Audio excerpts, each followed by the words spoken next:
What's up, senders? Welcome back to another episode of the Segment Podcast. What's happening, Mr. Joey Yates? Woo, I got out for a ride today, so that was good. Yeah, I called you, man. You and Steve Caballero were getting ready to hit some trails. We literally we just sat on the bikes and we're ready to pull out right when you called. But yeah, we got out to I don't know, are you allowed to talk about that place? Yeah, I don't know. It's like a secret place. Instagram. If you look, Joey Yates and Steve Caballero were out on a ride today. They went to a secret spot, but it's North County, San Diego, also known as the Academy. That way Okay, we don't have to say the name. there you go. The Yeah, academy. the Yeah. Academy. Some Good people you stuff. can ride there, you just don't want to post about it. Right. I don't even know where that place is. Let's give it a It's whole loose. shout out. It's What's oh that? sorry. That place is loose right now. It's crazy. All the rain, all the water's gone, and it's just slippery, slidey with a bunch of exposed rocks. Yes, we are definitely back to our oh my gosh, we are back. We are We're back. back to our dry, loose riding. In fact, there are a lot of people that have been getting injured lately, and we've been seeing some gnarly crashes out on the trail. So it's been nuts out there. So everybody be Be careful. careful. Yep. Yeah. Yeah. Lucky that a lot of guys that we've seen some of the crashes are doing okay. But we just had a recent one. One of our buddies, Mr. E-Bike Jeff, just went down. Hi, Jeff. Yeah, bummer. He's gonna be out Yeah, for a while. he'll be out for a while. Broken clavicle. The Collarbone Club is collecting some new members. I do not want to sign up for that. No, thank you. No, thank you. That's gonna hurt a lot. Yeah. But yeah, folks, be careful. Things are drying up, and then features are out there a little bit different from before the rains. Thank goodness the trail builder has been getting out there and doing some amazing things. Let's give that whole shot award out tonight, shall we, Joey? Let's do it all the The way. whole shot award drum roll goes out to Adam Mock, first one on the show out there. He says, tuning in all the way from SoCal, all the way out there in SoCal. Who's this guy? Yes, I texted in the Adam Mock with a whole shot. I know Yeah, that guy, but who's this guy? that's that guy's like, hmm, hmm. I wonder. Yeah, we're folks. We're going live on all the platforms tonight. We're live on Instagram. We're live on Facebook, and we're live on YouTube. Double R says, "All right, the 405 isn't so bad when the segment podcast is playing. Right on, brother. Heck Nice. yeah, bumper to bumper, we're in your ear. Shout out to Double R." MTB Tank says, "Very nice. Can't wait." Can't wait. I know Seth was here. Oh, the creative and funny Seth was here. Did you happen to catch that episode of Seth was here on Johnny U's show? I haven't watched that one yet, no, but I will definitely get caught up on that show. Yeah, Seth was here. Funny mountain biker, creative, and he writes these scripts for his mountain biking, which is hilarious. One of the ones he just did was, well, at least one of the ones that I recently saw was Ryder forgets to pack a snack, and it's him playing him. He gives himself a snack, and then the guy takes off on his bike. It was like, wait, spoiler alert, but you gotta see it because it's hilarious. It's hilarious. That's funny. Welcome aboard. Seth was here. Ed's out here. Ed and the Ferals are out here. Good to see you guys. AZ represented by Right and Dirty. Right and Dirty's on here, which is great. Good to see you, man. Jeff, Joey, Mark, what's up? Right and Dirty, yo, people. I love it. I love it. I love it, man. So, speaking of Adam Mock getting the Whole Shot Award tonight, this Sunday is a ride for autism, which is going to be at Santiago Oaks. If you guys are looking for a place to ride, come on out on Sunday. Everyone's going to be parking at I think it's the Irvine Regional Park area. Cost a couple bucks to get in, but you pay the gate person, you park there. Everyone's going to be leading out from there. I think Tommy from the Reckless Riders is taking the advanced group out, and we have Adam Mock taking the beginner to intermediate group out. So this Sunday, 8 a.m., if you can make it out, it's going to be a great time. And the Ride for Autism will be happening. So a lot of us will be out there supporting the cause, which will be fun. That's Uh, awesome. yeah, Life of Riley's just jumped in. He says, yo, what's up? So, man, lots of stuff to cover. I recently saw a post from our friend Jeff Crume for another dear friend of ours, Echo, who was just diagnosed with cancer. And we wanted to dedicate a lot of these episodes, shows, posts to our friend Echo to help her beat this new foe that's come into her life. And it just like dawned on me, I would be so lucky if I could get Jeff Crume on the show. So I gave him a text and he answered the call. And folks, we have Jeff Crume backstage. Echo is a conqueror, Adam Mock says. Absolutely. So Echo, if you're listening in wherever you are, or if you're playing video games listening in, we're all thinking about you. We love you. This episode is dedicated to you. Without further ado, Joey, what do you think? Shall we bring on our guest of the evening, Mr. Jeff Crume? Bring him up. Yes, let's bring on Jeff Crume. Ladies and gentlemen, the talented Jeff Crume. Oh my gosh, where's the sound effects? yes, we have him. Like a WWF, like right? Red Bull. Wait, that's not the one. On Red Bull. Oh, that's not the one. Oh, I love it. Jeff, thank you for being here, brother. You know, it's just such a pleasure, man. I appreciate you, Mark. Yeah, you know, Echo, you've been on my heart, kid, since I got the post that, you know, this cancer punk tried to show up at your door. And so I'm just, you know, what I'm really, really jazzed about, Mark and Joey, is the community at large, MTV community. As soon as I threw out that ride, it was in my heart to do so. Echo, this ride's for you. We're standing behind you. The community has got your back. We're thinking about you while we're out there, and those vibes are miraculous in nature. And then I just threw the challenge out. I thought, you know, if we get a few of us together, it would be super cool. And every time I log on, the Graham ride, somebody else is riding, somebody's throwing down a shout out to Echo. So it's working. It's working. That's good to see, man. I love it. It's getting legs, and it's going to a great person. Give her a little bit of win for her sale. Yeah, indeed. One true warrior. I remember meeting Echo for the first time. You know, Mark, it was at what was it, Ride and Shine, right? Oh yeah, it was a Ride and Shine. Yeah, was that the first time you met Echo? Yep, I didn't know that. Yeah. You know, weren't we giving away? We were giving away some prizes, right, at the Ride and Shine, and I had a coaching package that I put up for offer, and she won it, and that's how we met. And I knew there when I looked at her, I thought, okay, this kid is special. She's got some stuff in her that the world needs to see. So yeah, that's when I first met her. Yeah, I remember when she won. Yeah, go ahead, Joey. Can I share my Echo story? Yeah. So on the way out that day, I was coming back in, and I saw Echo, and I was like, "Oh, congrats on winning the ticket!" You know, I thought she won the year pass to Sky Park, and I was like, "Congrats on winning the pass to Sky Park! It was the grand prize." And she goes, "No, even better!" And she was just all smiles.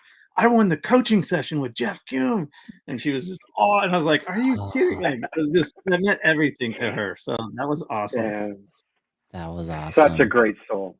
I love it. I love it. And cannot wait, Echo, if you're watching. We still have lots of sessions left. In fact, I think I'm giving you lifetime access from here on out, just you and I, one-on-one when you need it. So it's still waiting on you. So get yourself back on the trails, and let's hop on another coaching call soon. That's right. Oh, awesome. That's going to be cool. Echo, we're thinking about you, and we're here for you. So Jeff, thank you for answering the call to be on this podcast. Air Blair saying the power of prayers for Echo. Definitely so. One of our fellow riders as she goes through this. I could tell Echo's tough. I could tell Echo's extremely mentally tough. Yeah. You know, I shared that with her in a post, Mark, just privately, and it was really on my heart. You know, when I say on my heart, those of you that are watching tonight, I know you know what I mean. We have these things, these ideas, these visions. I don't know about you, but sometimes they're full-on impressions. I can actually see myself speaking to this person, these words, and as I see it play out in my heart and my mind, I start to pen it and write it down, and those are the messages that I pushed out to Echo. And I told her, I said, you are a warrior. Her life and the things that she's been through in her life, Mark, just like many of us here on this call, have prepared her for what she's going through now. So that even speaks to us that are watching. Whatever you're going through now, this is not an attack. It's a preparation. Right. Yeah. Like they say, without a test, there's no testimony, right? So come on. Yeah. Miss Echo, man, and everybody else that's going on. And when I would talk to you about pillars for the show, and a lot of the things that you sent over are, man, these are gonna hit home. And we could even just jump right into these, Jeff.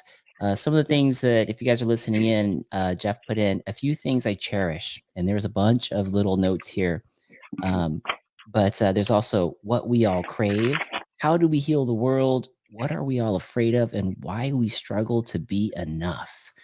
And Jeff, with all those things on the table, where should we dive in? This is all such good stuff. Where would you like to dive into? Well, I think we'll take a few of them and then just kind of see where the flow goes. If some people have some questions. Oh God, Life around with Jeff mother freaking Crume. I love that. I've never been called that in my life, man. So I appreciate that. I'm feeling the vibe and the love, and I thank you. And Adam Mock, a good shout out to you too, brother. He sent me a text earlier and said he was looking forward to seeing me on the show. But Mark, I think it's good for our viewers because they're so used to the brilliant mountain bike advice and all of our sponsors that come on the show and those that are riding to new levels, and we're learning how to ride to new levels on our bike and on our equipment.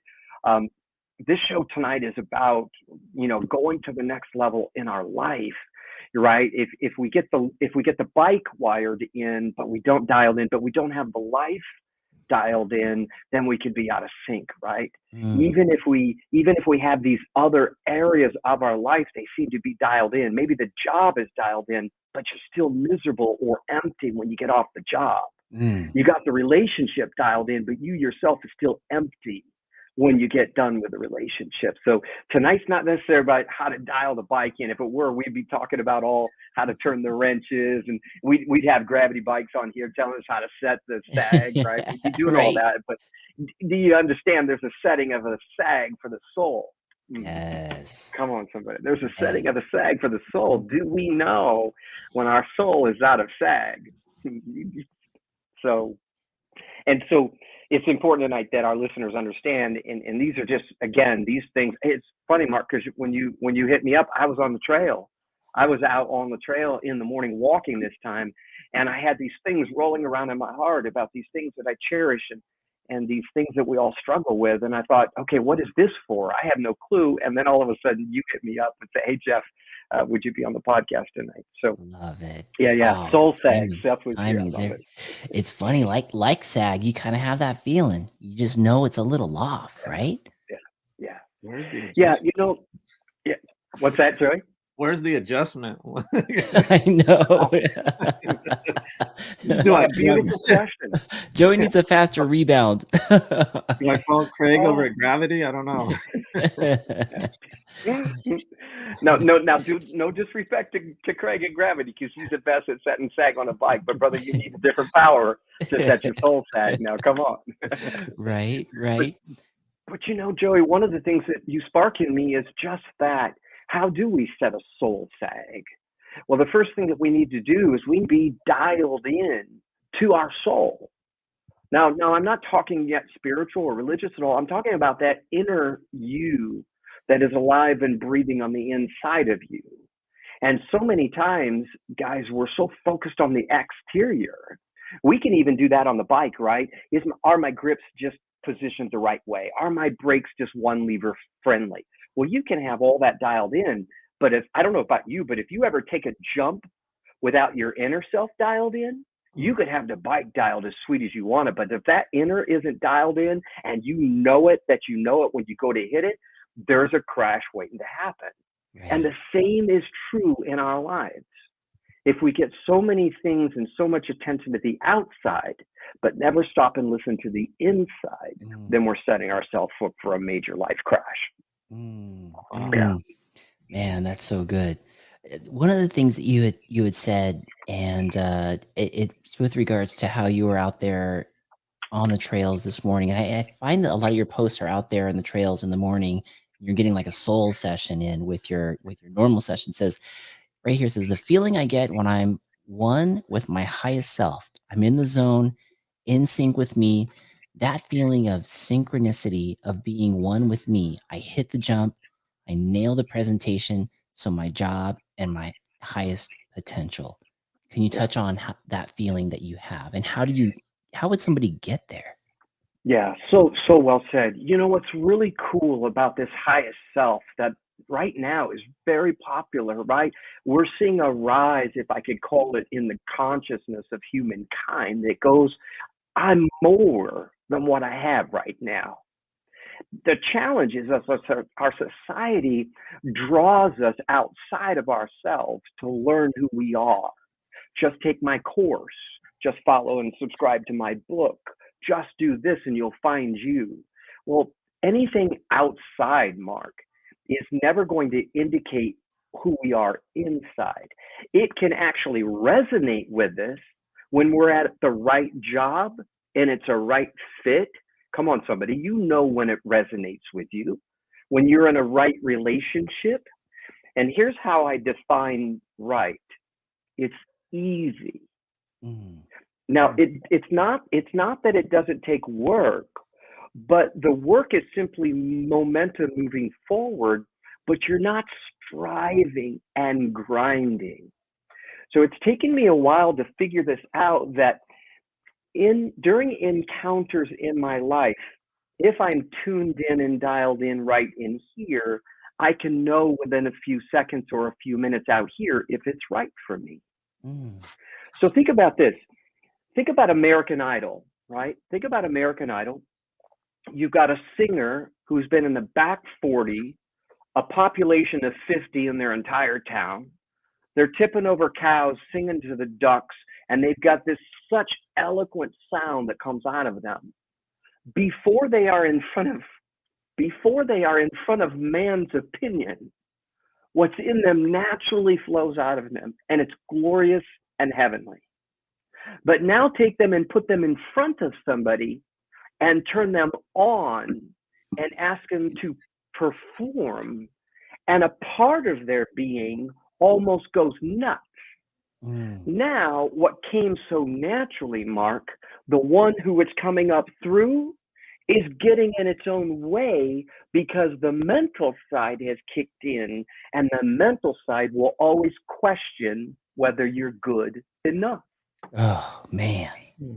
Right. Yeah. So it's a war between the gift that flows naturally out of us and the human part of us that always wonders whether we're enough. Now, I used to read a book to my kids when they were little. It was called The Wemmick Maker. It's a story about this little village of wooden people. And all these little wooden people called Wemmicks would go about their day. And when they found somebody that they liked, they put a star on that Wemmick. When they found somebody that wasn't as pretty as them, maybe they had Mars or scars, they put a dot on them. And this little village began to identify whether you were a star or whether you were a dot. Oh, wow. And one of the little Wemmicks came up to another Wemmick. Her name was Lucia. And he noticed that Lucia neither had stars nor dots. And he was profoundly struck by the fact that all the other Wemmicks in the village either had stars or dots or a combination, but she had none.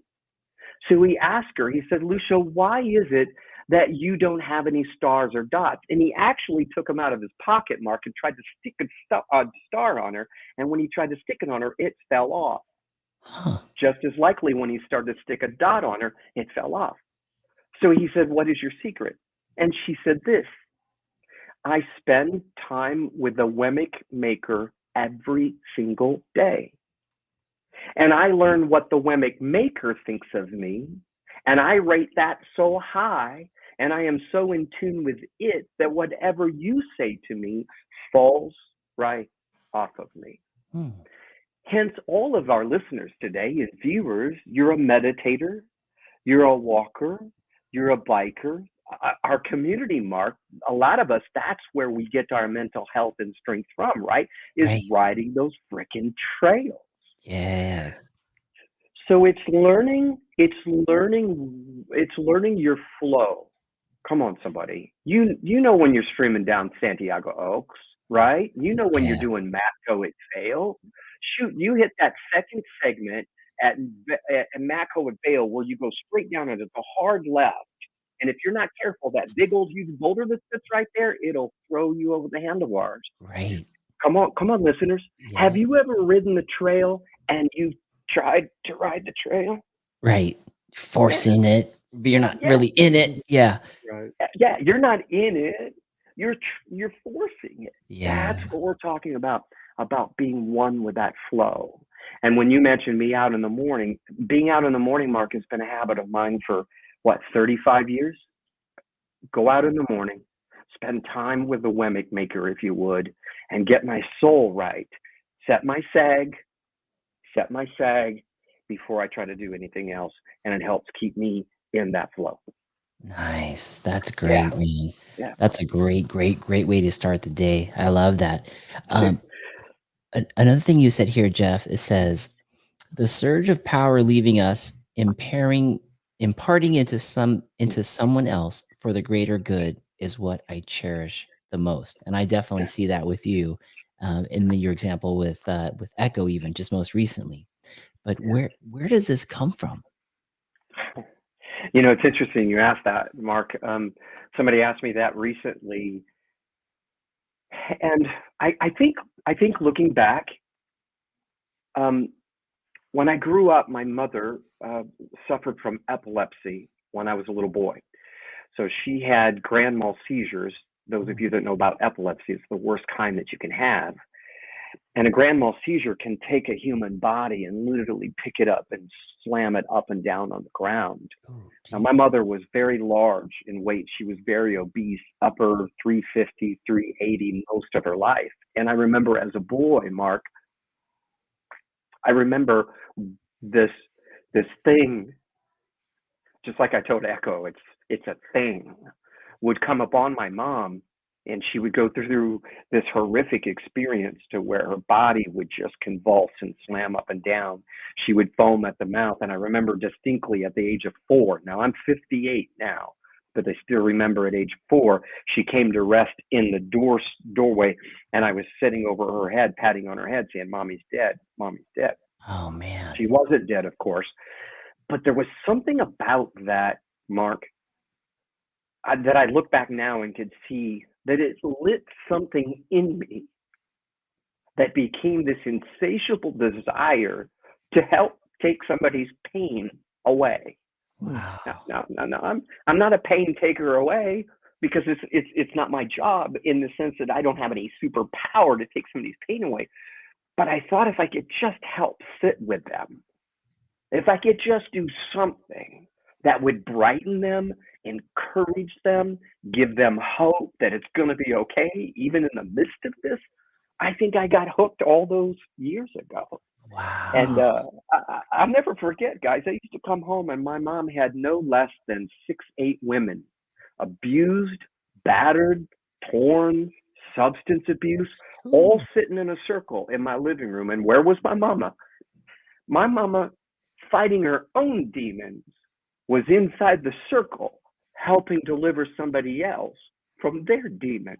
Wow. So I believe it was modeled for me since I was a little boy to have this type of compulsion to help people, Mark. Wow. That's the way I could describe it, brother. Wow. Man, that's powerful, dude. That's thank you for sharing that, Jeff. That makes total sense, man. When I see you doing your thing, that makes total sense. One of the things we talked about is like when the heart and the soul is trying to communicate to the world, but then the brain gets in the way. And a lot of times that brain is a function of what society says, what you were modeled. How can people get that brain out of the way, whether it's going down the trails and the thought is, I'm not good enough. Like, why am I even following this person down this trail? To, I can't do that job. Like, that job's for them.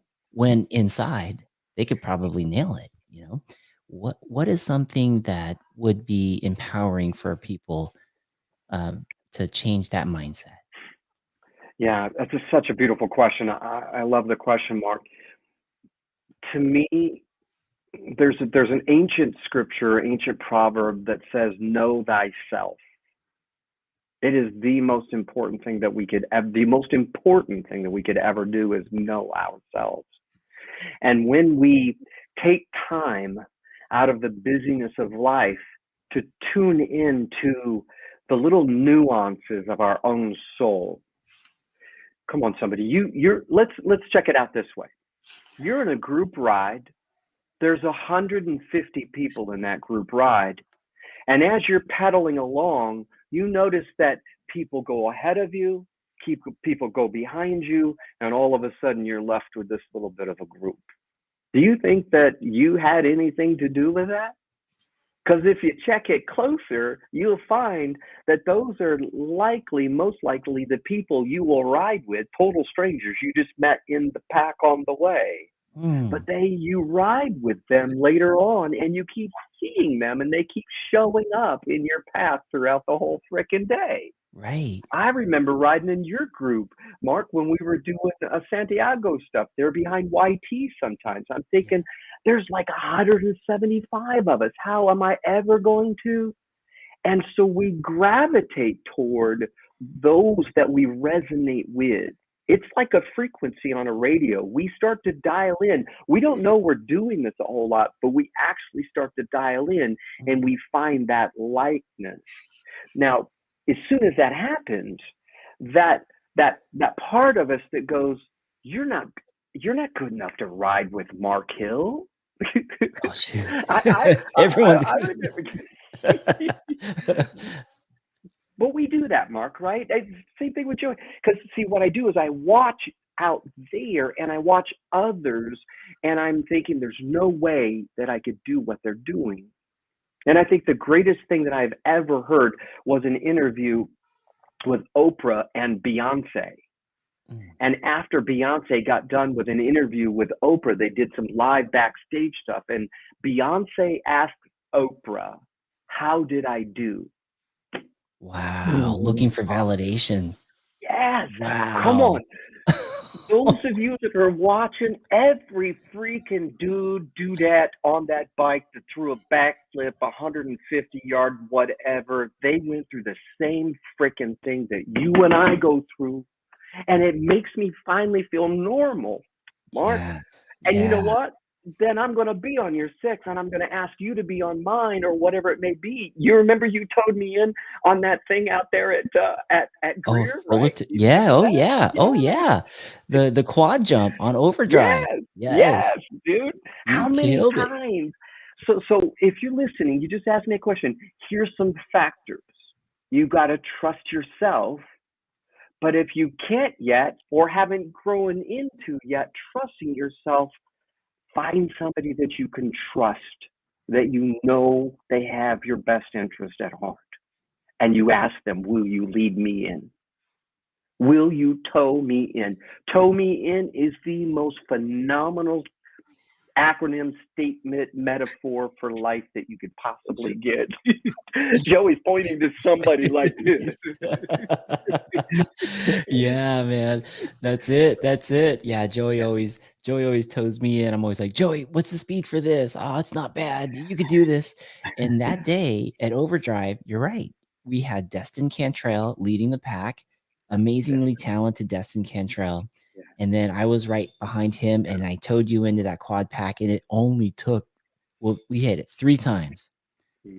And you were smoking it on that final run, which was such a progression from first try to the third. Same person, same bike, same day, same trail, different outcome.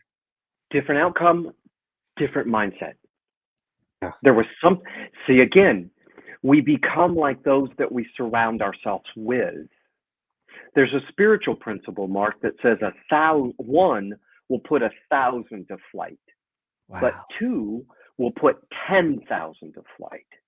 We happen to think if I get 1 and 1 together, I've got 2. No, if you have one spirit of likeness and another spirit of likeness, you have a multiplication power to 10,000.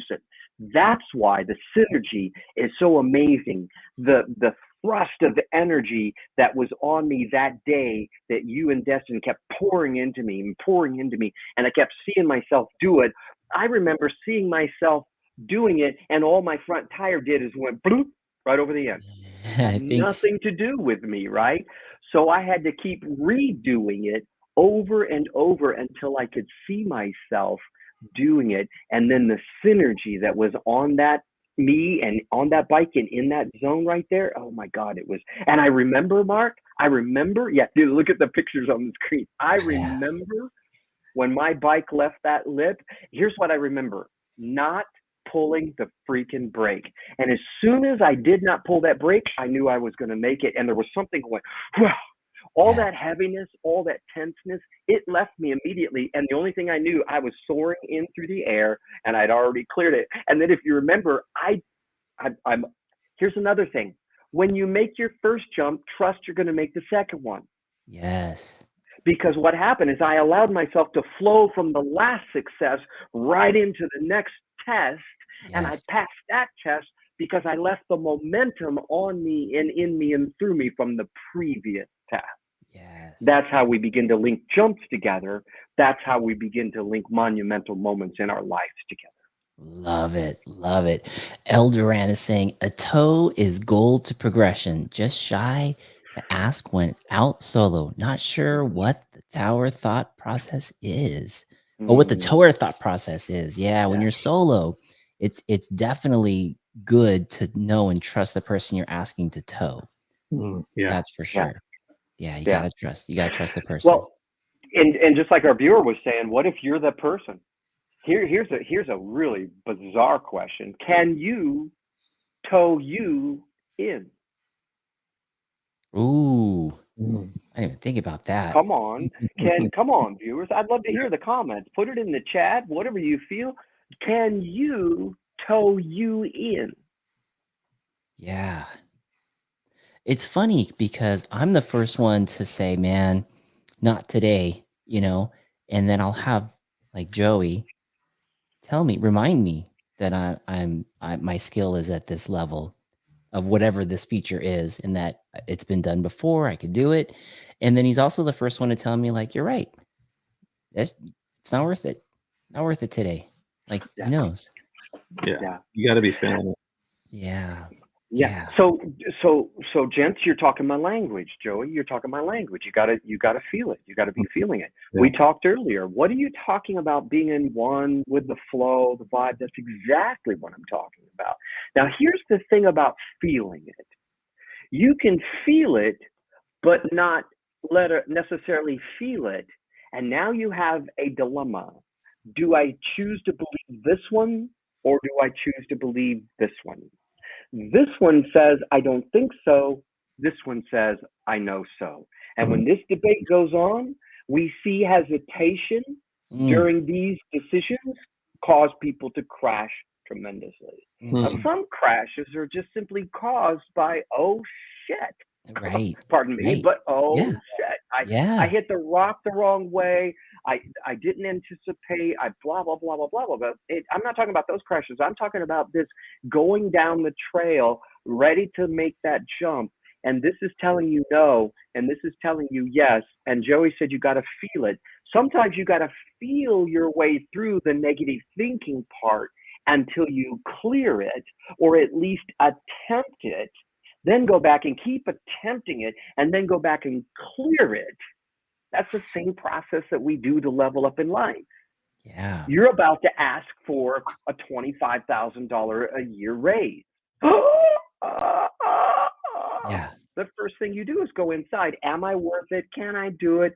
And the moment that you feel that you can, and you believe you can, that's the moment that you need to act as if and push the go button and get it done. Right. Makes sense? Yeah. Makes a lot of sense. Yeah. And those questions, you don't go in cold and just try it your first time, like, can I have a $25,000 raise? There's a lot of like prep. How do I bring this conversation up? How can I show that I'm valuable for that? Where have I shown? And that takes preparation, just like going up to the jump, your 3 run-ins. What's the speed? Asking other people for content, information, guidance. You think I can get this? What do you see? And then you're prepared. And then you execute. I've always wondered about that, Mark, because I think the debate is on that. The debate of that is out still, because I wonder where, and I totally agree, if I'm going in for the biggest presentation of my life, better be prepared. But I wonder what we do instinctively without preparation. I wonder if we're good enough, bad enough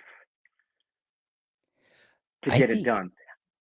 What do you think? Yeah, I mean, my presentation style is, and I think it depends on the person. So I think there's no wrong way or right way, but if you have bullet points, for me, it's bullet points. If I'm doing a presentation and I know I'm going to hit A, B, and C, I don't necessarily need to fill in every single thing and memorize from A to B.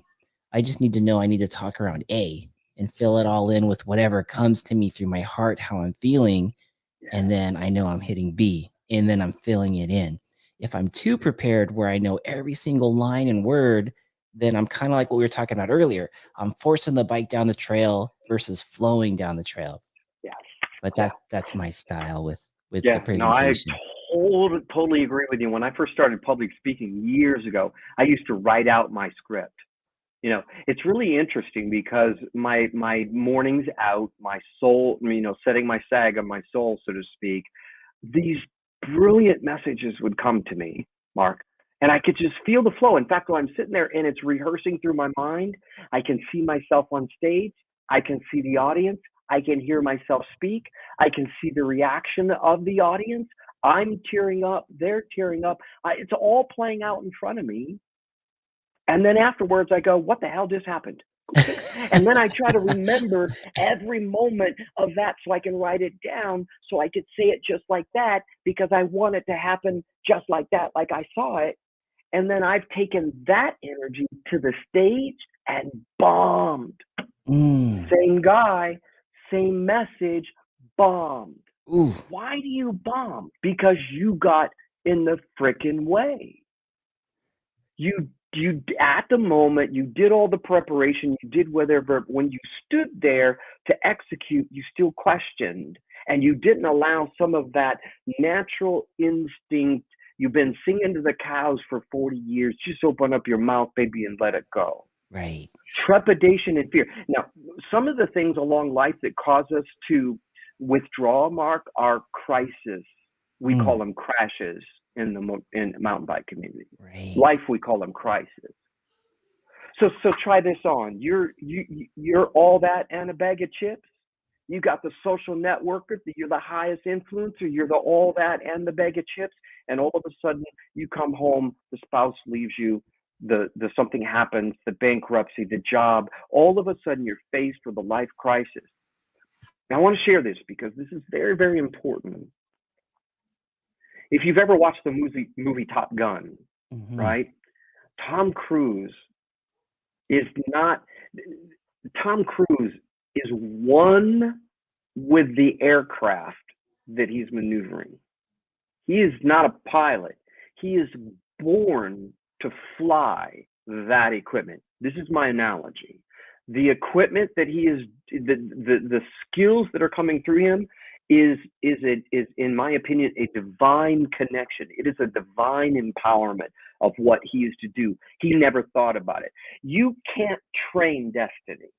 Destiny is inbred in you, born in you from the very get-go. Our job in life to figure out what it is and how to grow it and multiply it. But you're not going to go to school to learn how to be you. You're going to learn all the mechanics. But the mechanics without any intuition, the mechanics without any intuition is simply rote. And the world is filled with people that know how to do things, but they have no clue why they're doing them, because the why will break through the how, and I'll maneuver something in that jet aircraft that has never been penned on paper before. Our brilliant brothers and sisters who lead the way in jumps that we can't even imagine, guess what? They weren't looking at anyone to figure out how to do it. They invented it, and everybody's following them. That takes a knowing in your knower and trusting that part of you, Mark, to execute at that level, right? So Wow. stay with me a second. We're still talking about Top Gun. So now Maverick loses his partner. He crashes in life. It doesn't mean that he's no longer equipped. It's just that he's crashed so hard is that the crash interferes, short circuits the inside that knows exactly what to do, when to do, how to do it, and doesn't have to ask it. But he's hurt now, and that part of him has been hurt. He trusted his intuition, and it got him broking him. So now he doesn't trust that anymore. So he goes back to his mechanics. Fly it this way when that happens, fly it this way when that happens. And you know as well as I do, anybody that's ever crashed hard on a mountain bike and didn't get back up and go at it just as hard or even harder the next time, Zabo is a huge representation of that kind of idea. Here, I'm going to fly over the handlebars, land flat on my ass. I'm going to break 4 bones, and tomorrow I'm going to be begging to get out of the hospital so I can go do it again. I mean, geez, that guy is something incredible, right? Right. But that's the energy that I'm talking about. So when we crash and burn in life, we've damaged more than just mechanics. We've damaged intuition, and intuition takes time to heal again, so that we trust that we still are those people, not in a recovery phase, but we are those people again. And I think listeners today are on the verge of that. And what it's going to take next is for you to simply engage again. You remember the scene in Top Gun? Top Gun's now, he's flying rote, he's flying all this stuff, and the guy is in the tower going, take the shot, kid, take the shot, kid, take the shot. Right. And Tom's going, do I take a shot? Don't I take a shot? Should I clear the jump? Shouldn't I clear the jump? And finally something trips in him, and something makes a demand on him, and there comes that gift again, and he flies the plane like he used to fly it. Great analogy, man. Yeah. Great analogy. We've all been there on the trail where we've crashed and lost that confidence, and then that survival head thing kicks in and goes, man, maybe we shouldn't be there. Mountain bike Q&A right here. Johnny Yu out of Miami. What's up, Johnny and Lauren? Saw you guys in the audience.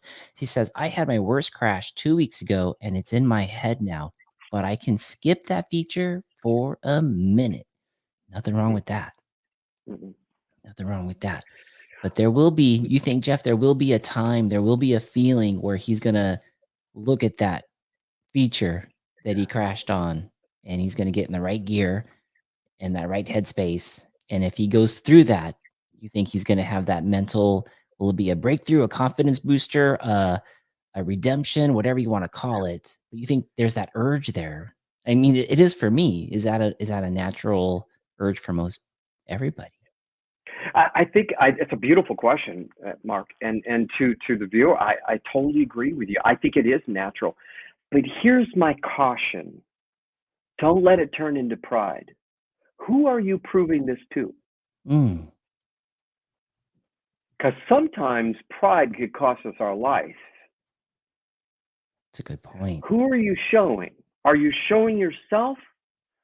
Then by all means, if you got to work it back small, work it back small until you get it again. If it's going to release you into another part of your glory, but if you're doing it for the crowds, may I suggest you don't do it? Because most of the time, if you are, and somebody who knows what I'm talking about, somebody who's listening knows what I'm talking about, you know that this has nothing to do with anybody else but you. A movie just came to my mind. I don't remember the name of it, but it was about a mountain climber guy. And he was one of these rock climbers. He scaled the tallest vertical mountain. And they did a documentary on this guy. All the cameras were there. He tried all this stuff, only could get up so far. He was tethered, blah, blah, blah, blah, blah. He had crashed tremendously, fell, hurt himself, recovered, back at it again. And I remember the moment while everyone else was sleeping, no cameras on him to start with whatsoever. He snuck out and he felt the flow and he started climbing the face of that mountain again. And by the time he had almost made it all the way up, I think they came out and filmed the rest of it if I knew. He was proving Mark to himself, not to anybody else. And I think for those types of people that are listening, they're bred to do it. And if they die, leave the planet before they do it, they will feel a sense of regret. And if it's resonating with you, you know what I'm talking about. But I think this is a cautionary thing, Mark, because our society makes that type of energy out to be so enticing that it's a drug almost. And people that should have no business trying this shit, pardon me, is out there motivated by what they see and influenced to do by somebody else. And you should not do that. You're going to hurt you and everybody else around you. Yeah, that's in my humble opinion. That's a great reminder, man. That's a great reminder, and it's well within everywhere that we've been lately too. So good reminder. Who are you trying to improve it to? Are you trying to prove it to pride, or do you know, is it part of your flow? Like, you got this. You're ready to get back on this. Johnny's ready to get on that wood feature again and hit that left corner again and move it through, right? So yeah, don't do it for the gram. Don't do it for the pride. Do it for you. Adam Ox kicking in here. He says Free Solo, the movie, possibly. Yes. Lauren saying El Capitan. We have one here. There was a comment back here. I wanted to. Here it is, right here. Adam Mock saying confidence comes from what you believe you're good at and who you believe loves or likes you. Having both is a powerful combo. Yeah. Nice. Yeah, I love it, Adam. Very well said, because we could do a lot of what we do because we're motivated by others that we love. A lot of people who do amazing things. There's a single mom on American Idol this season that has 2 little babies. And every time you ask her why she's doing what she's doing, is her purpose, her mission, her why, is because I'm changing the life for my kids. This is not about me. That's a deep, deep, deep seated why that goes beyond us.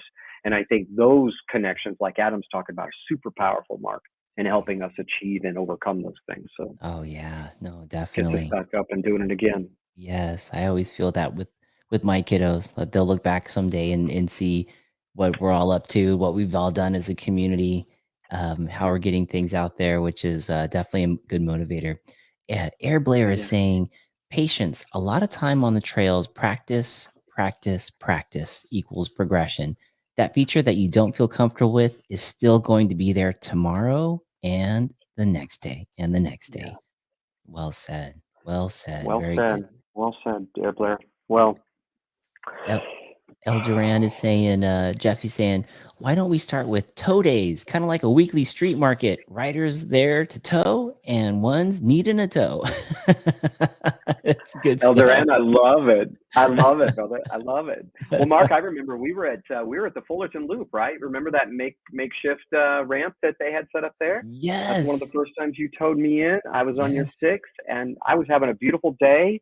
And I don't know about the rest of our listeners today, but there's days where I'm going, nah, I'm cool. I'm having a good day. I don't need to take anything severe. And then there's another voice that goes, come on, let's just try something new today. Let's just push it just a little bit. Right. And I remember coming up on that jump, right? And you towed me in, and I just went off the lip of that thing and just trusted it. I'm sure I speak, a lot of people that are just still trying. I've called myself a beginner or intermediate rider, but I know what it feels like to panic right at the last moment. And I'll lay awake all night going, I can do it. And then I get up to that jump. In fact, I've walked my trails a lot. I hike it, but that same thing. And I look at that jump, I go, you were scared of that, Jeff? Come on, dude, you can do that. So I talk myself into it. And then I get up there with the bike and I go, oh, yeah, I don't know if I can do that. It looks different. Yeah. Why does it look so different? I love it. Yeah. One of the things that I know all of us have as mountain bikers is that flow state. We've been alluding to being in the flow instead of forcing the bike, feeling the bike, knowing that feeling. What are some tips that you have mentally to help us get into that flow state? Yeah, good question. Again, I keep going back to spending time with yourself enough to know yourself. So I would call myself, Mark, a student of my own life since I can remember. I got in the seminar business back in the early 2000s when I met my mentor, Jim Rohn. Jim is now deceased, but I got a chance to travel in his marketing team, promote his seminars. And I got to hear these concepts about knowing myself. So when I talk about knowing myself, I'm talking about really paying attention to the nuances that are happening inside of me, or the thought processes that are going on in my head. Now, this is a stage where a lot of us in the human race haven't reached yet. Not that anybody's special or less special than any. It's just awakening thing. It's like we go through life and we don't even stop to go, what was that thought that just came in through my head? Why do I act that way every time I get around that type of person? Why do I get pissed when she says that to me every time? Why do I get so close? I wrote a poem to myself years ago, and I said, I get so close. This demon, I get so close to figuring out finally who he is, but he keeps escaping me. And finally, I got a hold of him, this one who has tormented me and held me back and stood in my way. And I ripped his mask off, only to discover it was me who I was running from. It was me who I was afraid of. So number one, you got to start knowing yourself. Pay attention to your thoughts. If I were you, I would write them down in a journal. I don't think you could do that. You're playing the movie of what's going to happen at home as you're driving from work to home. Why is that movie playing in your head? Every time you get asked to go on a group ride, you find 10,000 reasons why you can't go on a group ride. Can I put both hands and both feet in the air? The only freaking reason I have ever bowed out of a flippin' group ride is because I did not think I was enough. And Mark, I rehearsed riding up hills, panting, being the last frickin' rider in the line, feeling like a dog. I rehearsed those frickin' movies in my head before I even got to the trail. No wonder I give up. Right. I haven't even started yet. But that's because I'm so wrapped up in what everybody else is going to think about me. Even if we were all truthful in our community, we do that already around the Adam Mocks and the Mark Hills and the Joey Yates and all of us. That isn't it so interesting? We get around other people and they inspire us, but we can't get around ourselves and have us inspire us. Good point. Right. Yeah. Why is that? It's that human nature side of us, Mark, I believe, that finds the negativity. I mean, science backs that the majority of human thought is negative. The majority of human thought is negative. That's why we battle with negativity a lot. But what I'm saying is, once we start to know ourselves, we can identify where the root of that thought is. This took me a long time, a lot of my fear came from when I was a little child, laying awake at night because I was listening for the sound that my mom would make before she would have a seizure. So I was always intently listening and afraid of every creak in the wood, every sound that might happen. So what do you think I did when I got married all these years later and laid in bed beside my wife, and every time the noise went up and the cat's little thing, what happened? Wow. So we all live with these triggers. Yeah, right. Yeah, we need to find out what those are, and that takes day-to-day work at becoming a good recognizer of what's going on in here and what's going on in here. And then we begin to shift that, Mark. We can begin to reprogram ourselves. I encourage you. You can become a new you right now. You can take the script and say, I'm not following that one anymore. And I can take my pen and I can say, Jeff, you are a freaking handsome human being. Jeff mother freaking Crume. Mother freaking Crume. You always take those jumps with confidence. Jeff, everybody loves you. Jeff, you're valuable to this community. Jeff, you are. And what I do is I rewrite my script so when I get around my destiny, it doesn't make me nervous anymore because I know I finally belong. That's awesome. Yeah. And there it is, Life of Riley again. Jeff motherfreaking Crume. That sounds like a t-shirt, man. We got to get a t-shirt going on here. Somebody give me a sticker. I'm ready.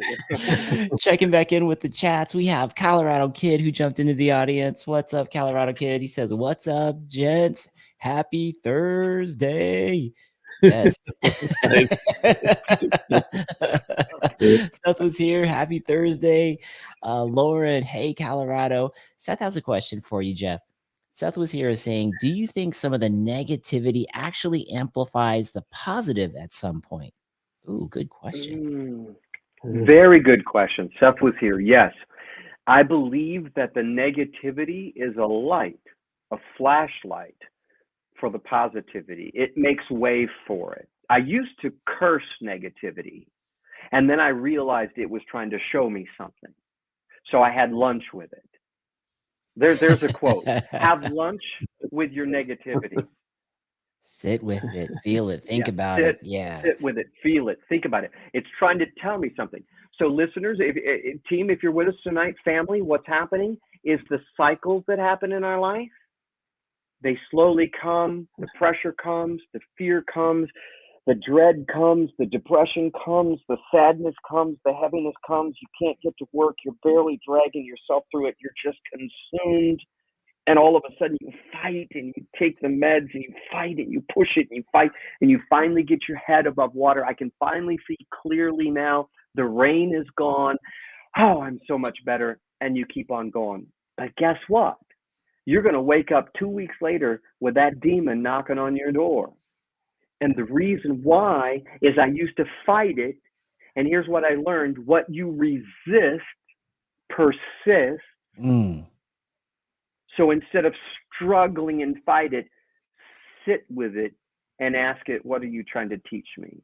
In the coaching business that I'm in and the work that I do, we call it shadow work.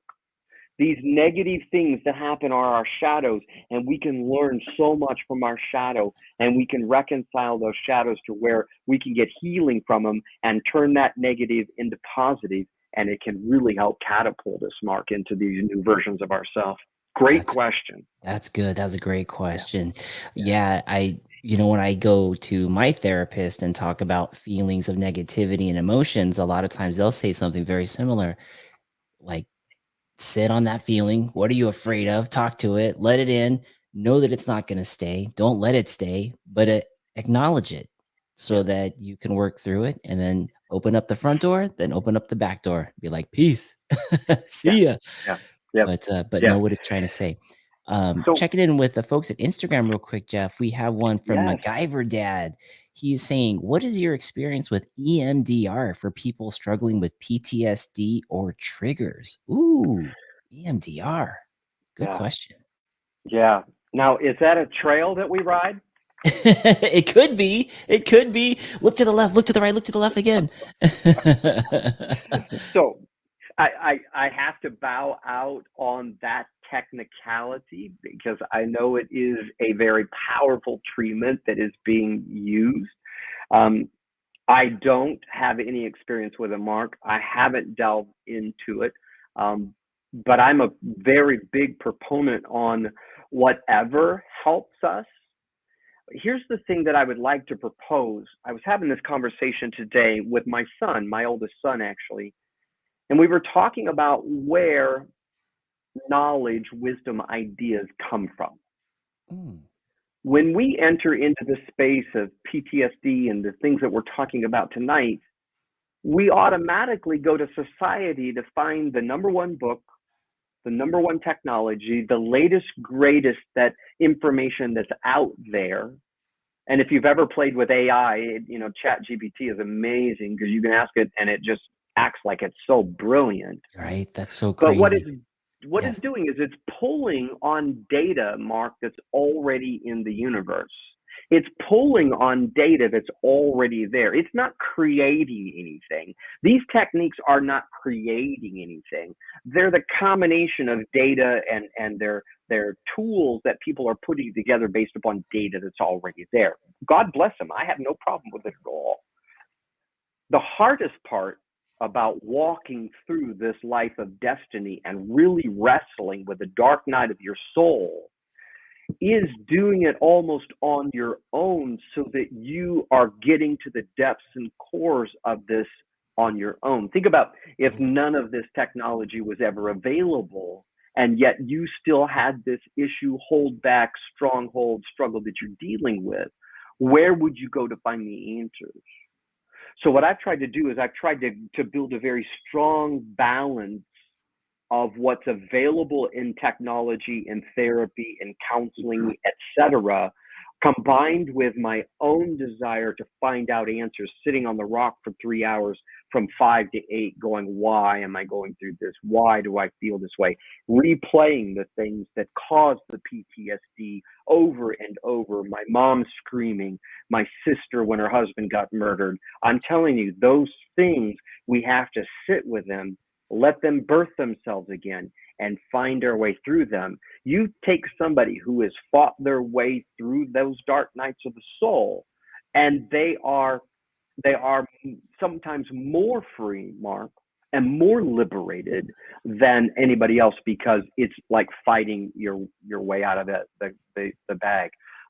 Again, it doesn't mean that I discredit any type of help, because I think every type of help that can help us get where we are and want to go is something that we should investigate and embrace. So yeah, definitely. Yeah. So no, that's great, man. And to MacGyver Dad, yeah, definitely worth EMDR. If you're thinking about it, seek your professional and go for it. I was actually lined up to do EMDR right before COVID happened, because I had lost 2 twin boys. And when COVID got locked down, I didn't get a chance to, but I looked into that and that looked really good. There was another question here from Instagram. I wanted to see if I could pull it up. It's back. It's back a bit. It's back a bit. Go, keep scrolling, Mark. Keep scrolling. Right, I'm going. I'm going. You'll find Where are they? Where are they? And if I can't find it there was more here in the StreamYard. Let's see. It says, I think it was Lauren. Lauren is asking, so along these lines, and totally unsolicited, but one thing I've embraced is that you don't need to make your life make sense for anyone else. Nice. Very well said, Lauren. Very well said. Beautiful, Lauren. Beautiful. Go ahead, Jeff. Were you going to say? No, I was going to say, I just wanted to speak to that for a moment before Air Blair just put something up. I want to make sure we get back to that too, but I want to speak for that for a moment.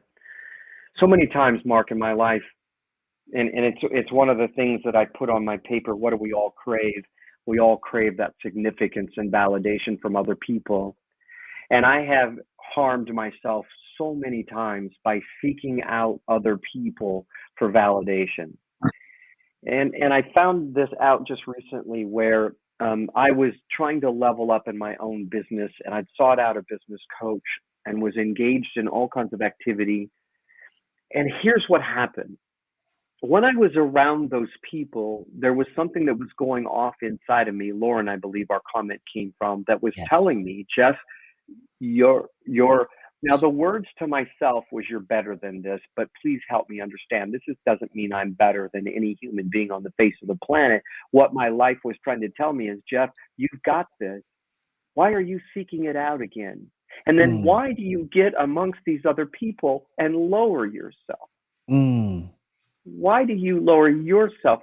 Because here's why we lower ourselves, Mark. We don't know how to stand in the elevated place that we were created to be in. Oh man, yeah, so true. We've been dissuaded to not be too puffed up, not too prideful, because that's the misnomer. That's why self-confidence can have the smell and the aroma of arrogance. Because to an insecure person, security seems like arrogance. It's not at all. And in fact, if you really hold your own and walk in your own, you're going to make a lot of people nervous. And one of the main ways that you're going to feel that sensation is people will immediately try to tear you down. They will immediately try to make you feel less than. So here I am in a conversation, just a relationship for several weeks. This event was created by this person for me, invited me to speak.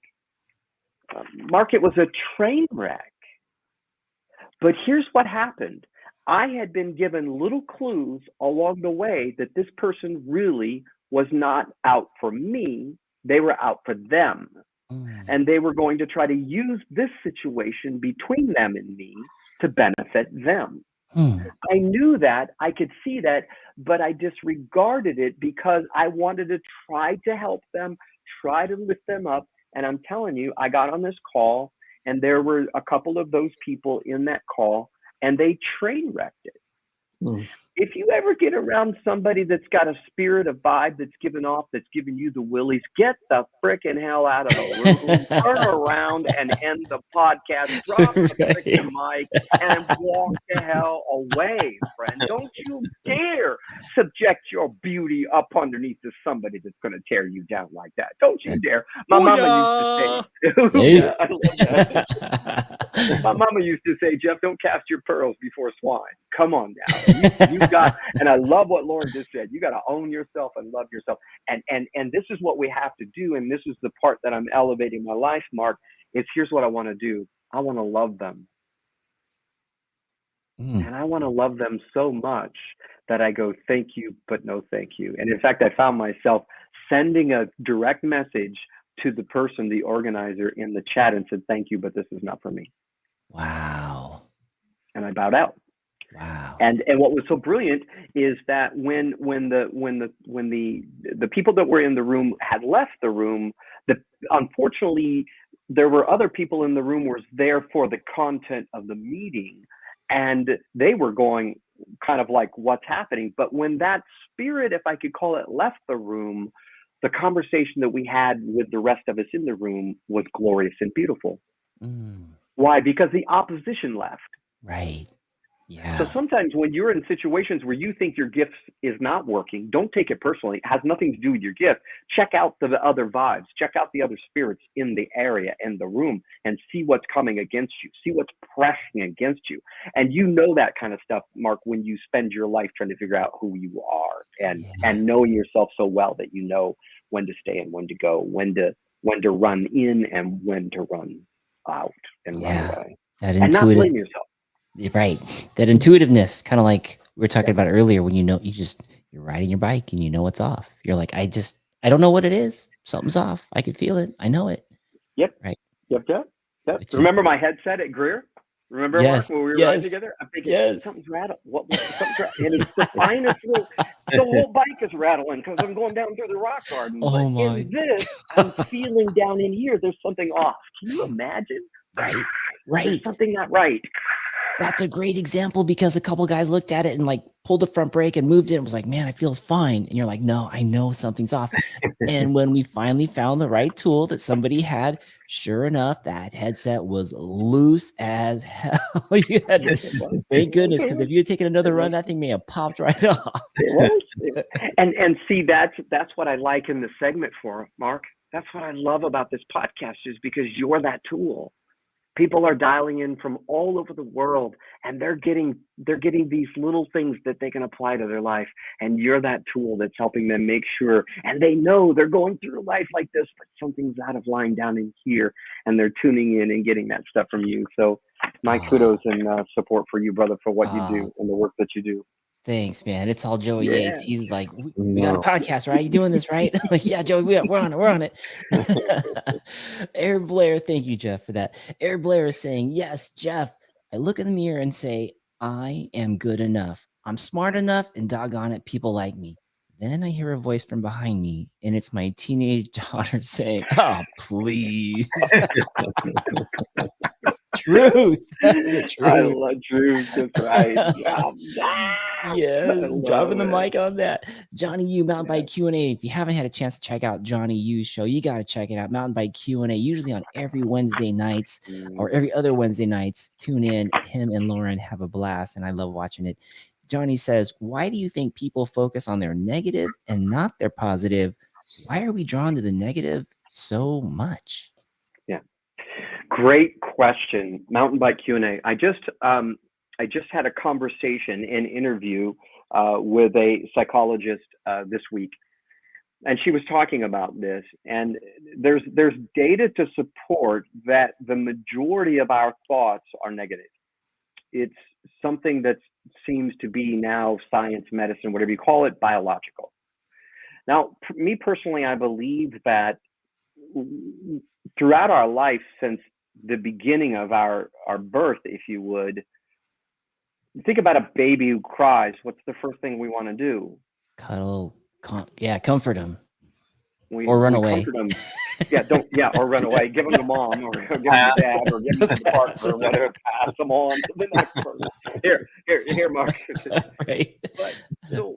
But when we're old enough to finally process all of this stuff, we are told no, or what we cannot do, should not do, corrected, scolded, punished, whatever you want to call it, millions and millions of times over. So here's what happens.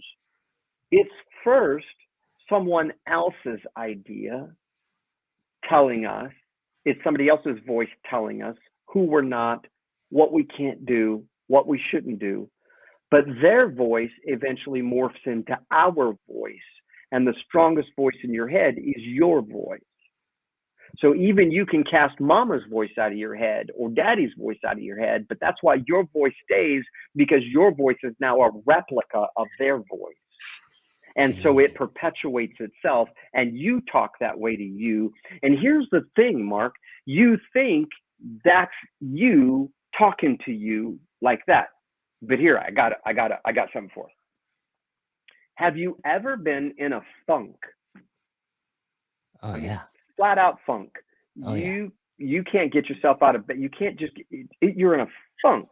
And that thought process is you're never gloom and doom, probably get divorced, lose the kids, lose the job, lose the house, lose, all the way down to maybe even death. You're in a funk.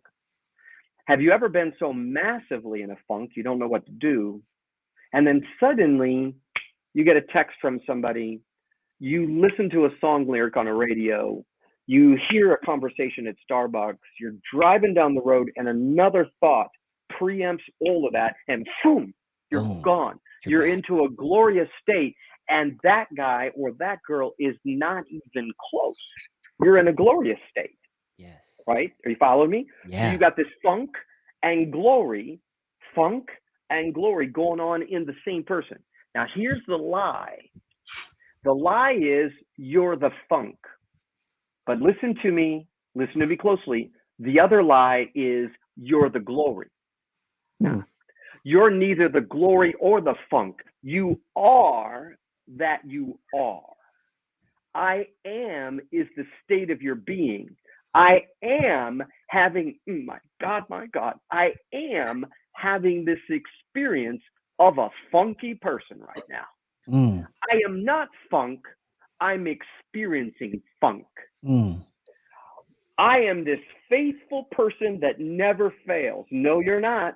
You are having a faithful experience. But baby, don't blink, because your faith is going to turn into funk about that quick.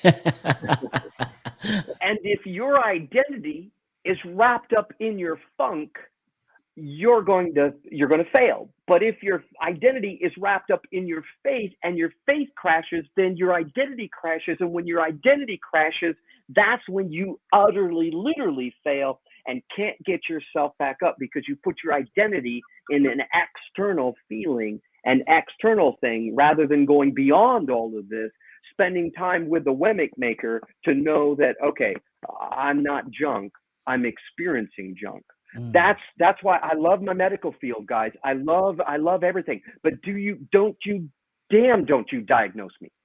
Damn, don't you tell me I got something. And it touches me, Mark, because that's my message to Echo. Echo, you are not cancer.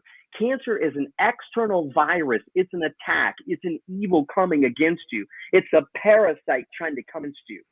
And now your challenge is to go to war with that and say, you do not have the right to move in and take up residence in me. I've been born and created with life that's going to fight you. Now, some of you might be listening to me go, Jeff, I don't believe you. Yeah, it's all right. No worries.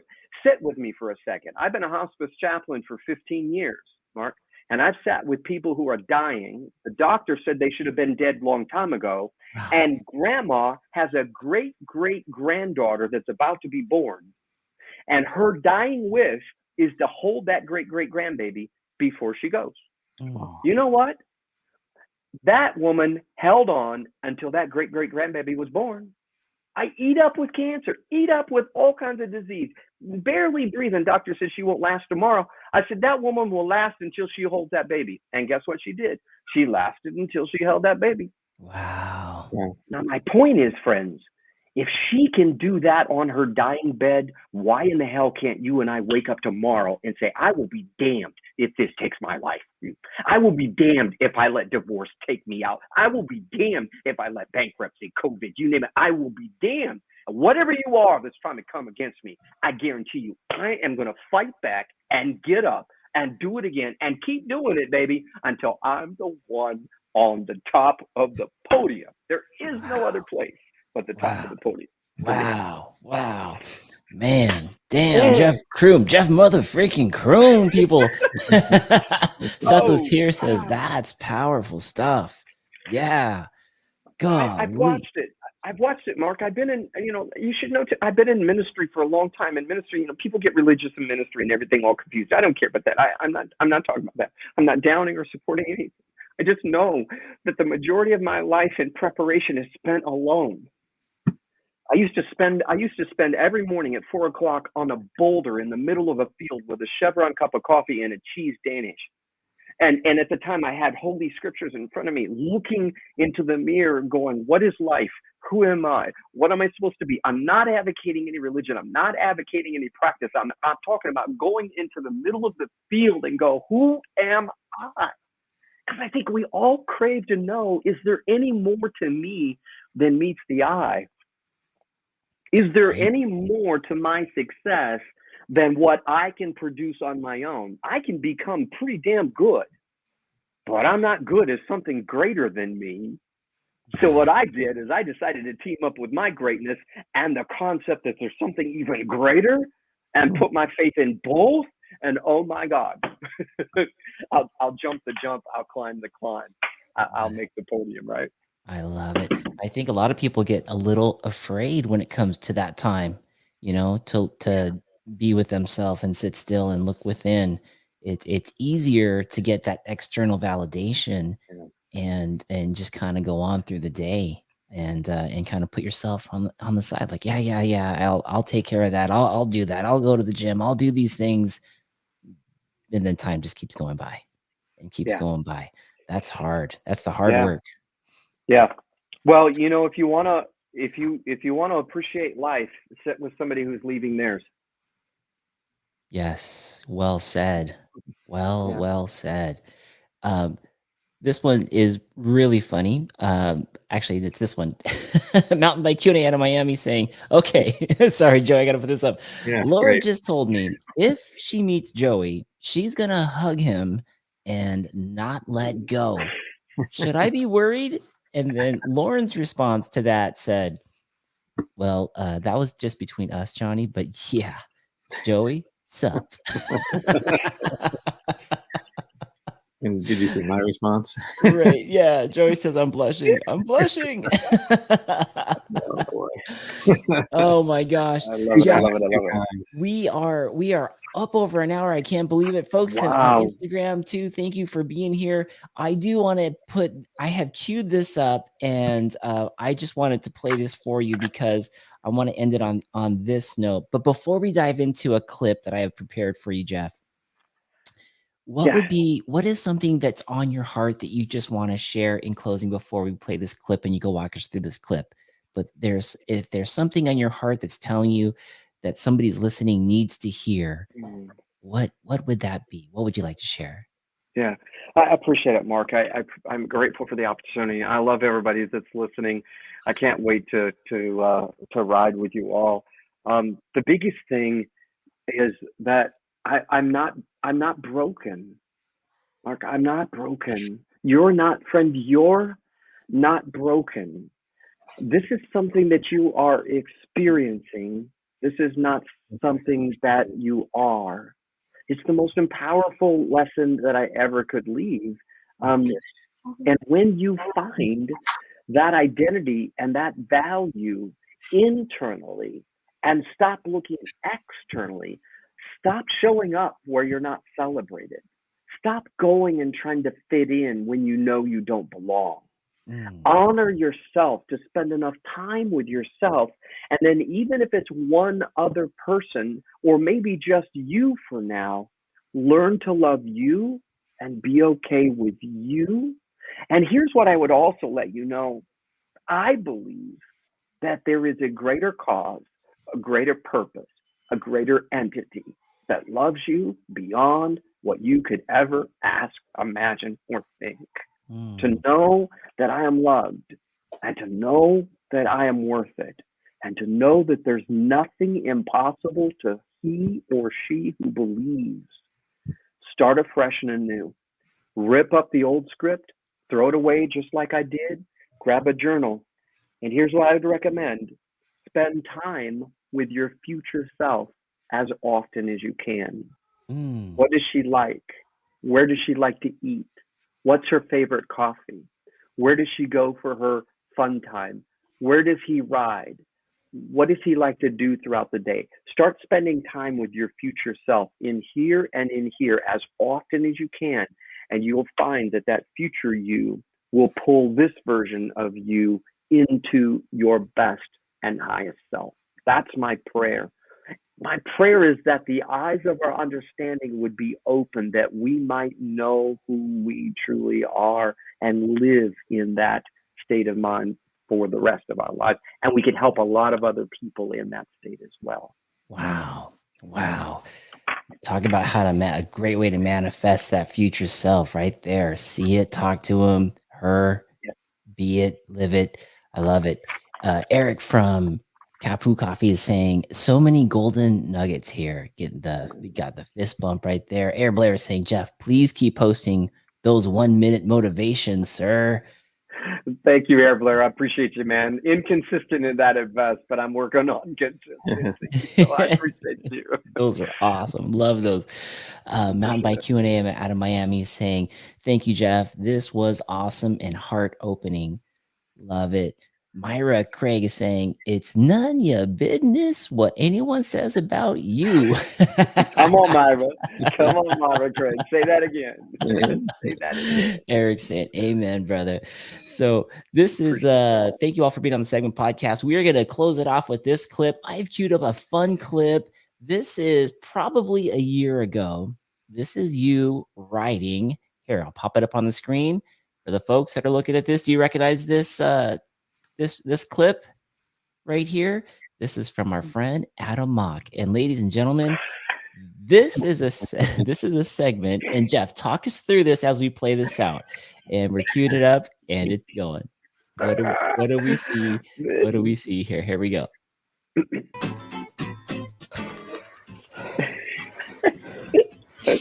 What's that? Is that on my butt? No. It doesn't look like. Here, bend over.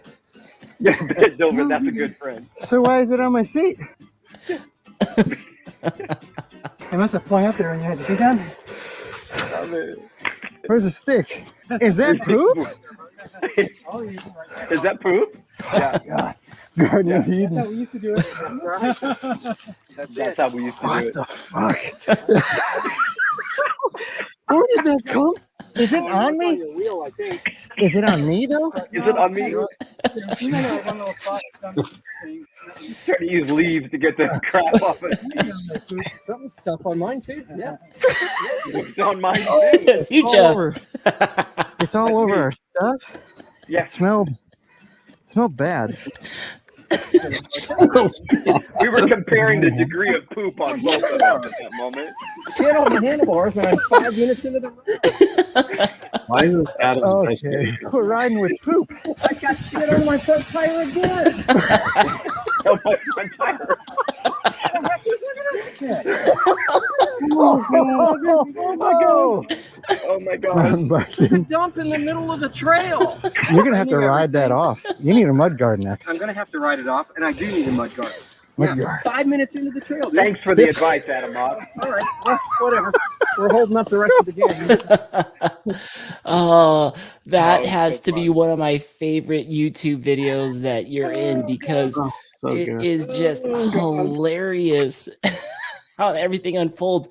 But for the folks who haven't seen that video, I highly recommend you go onto Adam Mock's YouTube page and watch that show called Ridiculousness. You'll see the warning banner there in green. But Jeff, take us through that, because that was that your first time in Slaughterhouse? Yeah, it was. That was the whole secret trail. Yes. We weren't telling anybody. And in fact, I think I got a video on it going, I'm not telling you that we are on the 15 freeway and I've got it bleeped out.